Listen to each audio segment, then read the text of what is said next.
This is Algebra 1A, Lesson 1-7.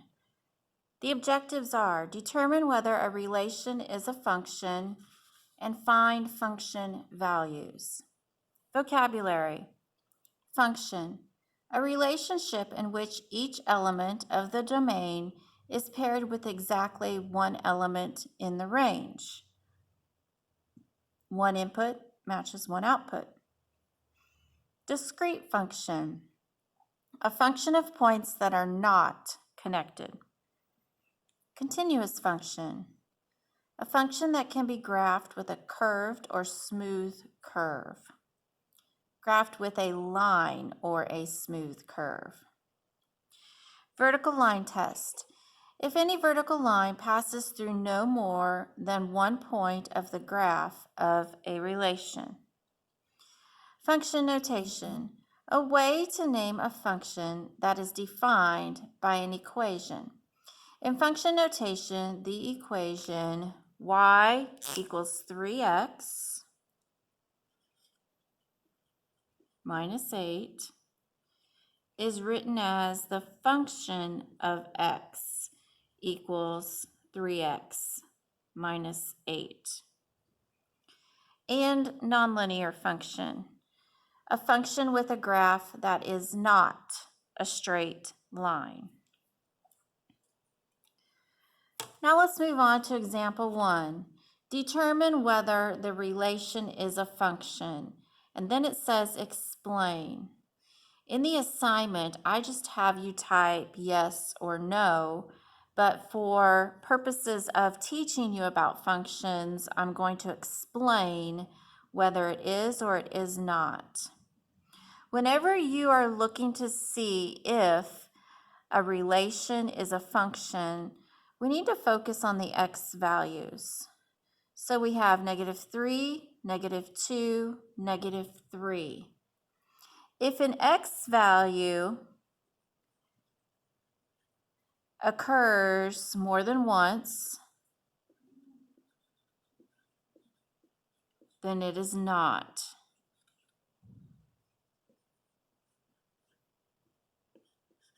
So no is our answer for example 1B. Example 1A, excuse me. Now let's look at example 1B. This time our relation is written in a table. So we have -3, -1, 1. Actually, this should not be a -3, but a +3, a -1, 1, 3, and 7. And again, look at your x values. If it's listed more than once, then no, it is not a relation, because this one input or one x value or one domain matches how many different outputs? A 7 and a 5. So it matches 2 outputs. Now let's look at this mapping. This is what you have.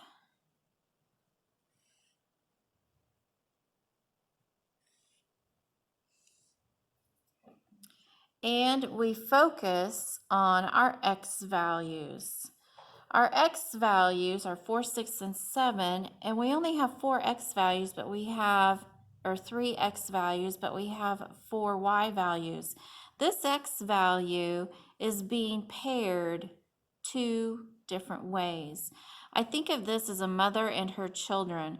If her children are going in 2 different directions, she cannot split herself up and go in 2 different ways. So this is not a function because same thing as we have over here.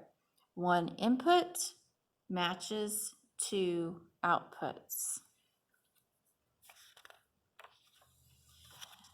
We're going to skip number 2, and it says example 3 in your notes.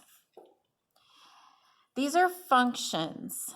If the function of x is 2x minus 6, and the function of g of x is x minus 2 in parentheses x squared, we got to find each value.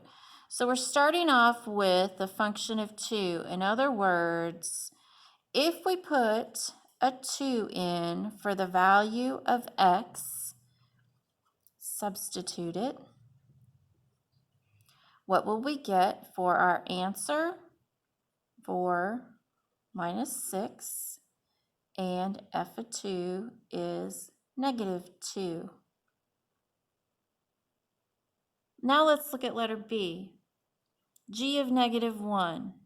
So if we're doing g of negative 1, we're going to substitute into this equation. Use your parentheses, negative 1 minus 2 times negative 1 squared. Go ahead and simplify. Do your exponents first. If you put negative 1 squared into your calculator, be sure and use parentheses. Otherwise, it's going to only square the 1 and then put a negative with it. And we know if you take a negative times a negative, it makes it positive. So negative 1 times negative 1 is 1. Bring down the rest of your equation. Then we need to multiply. Negative 2 times 1 is negative 2. Bring down your negative 1. Negative 1 minus 2 is negative 3. Now let's look at letter C. Again, we're going to use the equations that were given to us, and when we substitute the 7, we are going to have 2 times 7 minus 6. That was the original equation. And now we have to tack on this minus 9. Simplify. 14 minus 6 minus 9. 14 minus 6 is 8. So now we have 8 minus 9, which is negative 1. So when you do these in your assignment, you would just need to type in negative 1. Now let's look at D.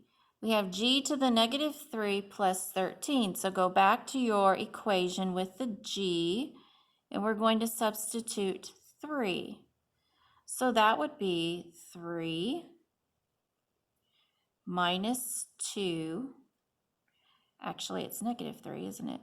Negative 3 minus 2 times negative 3 squared. And we have to tack on this plus 13.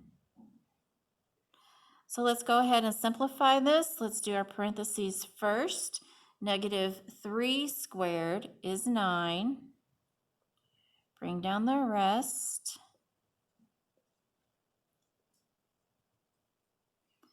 And then we have to do multiplication next. Negative 2 times 9 is negative 18. Bring down the rest. Negative 3 minus 18 is negative 21.